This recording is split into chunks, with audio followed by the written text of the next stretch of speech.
decision? Very big, because when I'm starting, we have a not.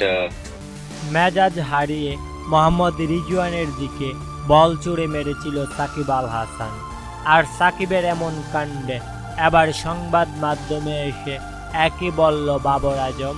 ঘটনাটি পাকিস্তানের দ্বিতীয় batting ইনিংসের ৩৩তম ওভারের ঘটনা। ওই ওভারের দ্বিতীয় বল করতে আসেন সাকিব আল হাসান।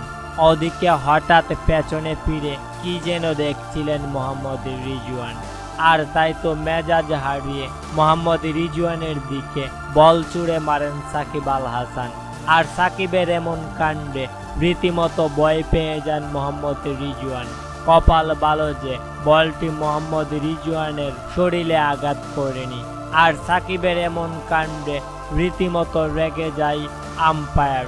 এরপর সাকিবকে জিজ্ঞেস করলে আম্পায়ারকে কোনো পাত্তা না দিলে আবারও বোলিং করতে যান এই অলরাউন্ডার। এরপর অধিনায়ক নাজমুল হোসেন শান্ত এসে আম্পায়ারকে বোঝানোর চেষ্টা করেন। আর মাঠে মোহাম্মদ রিজওয়ানের সাথে সাকিবের এমন ব্যবহার দেখে সংবাদ মাধ্যমে এসে বাবর আজম বলেন, সাকিবকে অনেক ভালো মনে করেছিলাম, তবে সাকিব মেজাজ হারিয়ে রিজওয়ানের সাথে এমন কাজটা মোটেও ঠিক করেনি। সাকিব যেটা করেছে অন্যায় করেছে। যদি কোনোভাবে বলটা রিজওয়ানের শরীরে আঘাত করত তাহলে অনেক বড় বিপদ হতে পারত।